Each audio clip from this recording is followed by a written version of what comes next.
at them on a higher power.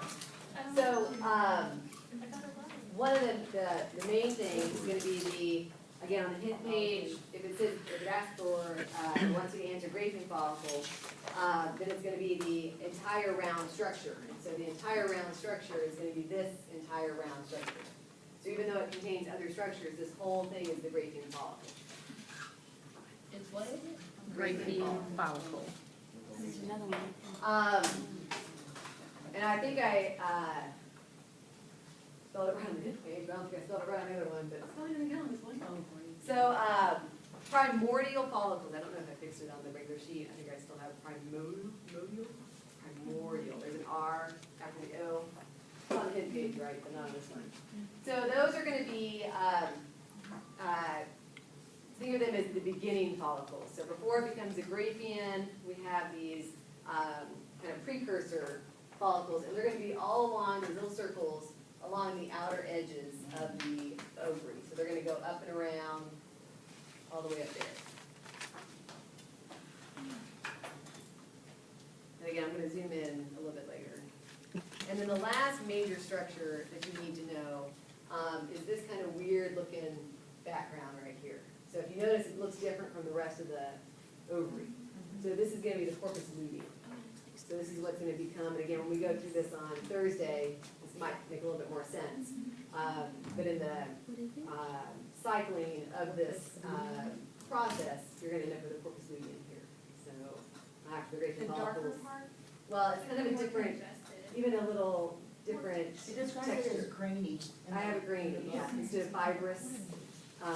It kind of gets a little more dotted green, that's what I mean by grainy structure here. So in other words, and I put on the hint page, if it's not pointing to this thing, and it's not pointing out into the edge, then it's going to be on the corpus luteum. I mean, that's the only other major structure you have. So that's this one. So let me go a little bit closer to the primordial follicles, and then we'll go to the grafting follicle, because that's where everything else is.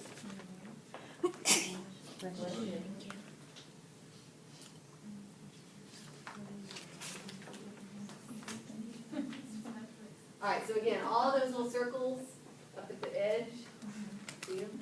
They're all on the edge. In from the edge, in from the absolute edge. Like little air bubbles. No. Those look like eyeballs. Oh, okay.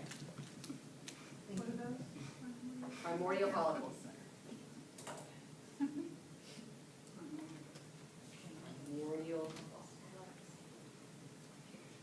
Shonda, how long do you let it run? All right, so on that grafting follicle, So you can see it up close. There it is. Like how many minutes? we have lots of different, or lots of other structures in here. Okay. So the easiest one is the space again, that's the antrum. So it points here, doesn't say what's the entire rounded structure, but it says what's the space, it's antrum, all of this. What's in here right now is some, what they kind of refer to as some milk, some uterine milk, some nourishment, but you don't even know that. So antrum. All right, the major circle right here, that's the oocyte. And then it has a couple layers that surround it. So the first layer that's surrounding the oocyte is considered to be a non-cellular layer. And we'll talk about this more in chapter 29, but it's called the zona pellucida. And it just is the outside, right, immediately outside of the oocyte. So it's pointing here, you're looking for oocyte. When it's pointing to the layer outside of that, you're looking for zona pellucida. The layer to the outside of that is more cellular. See all the little nuclei there. And this is the corona radiata. Little crown that sits around the egg. This is what the sperm eventually have to get through. After the egg's released, it stays on there, and the sperm have to get through that layer.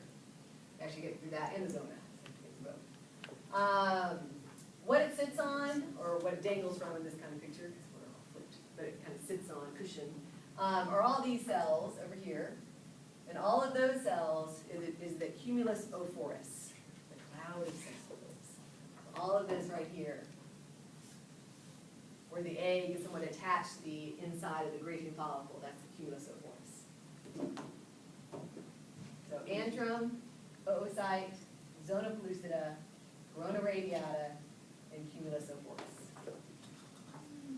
Is the oocyte always gonna be in the interim? Yes. I'm gonna go up one more and see if we can see a little bit better on those layers.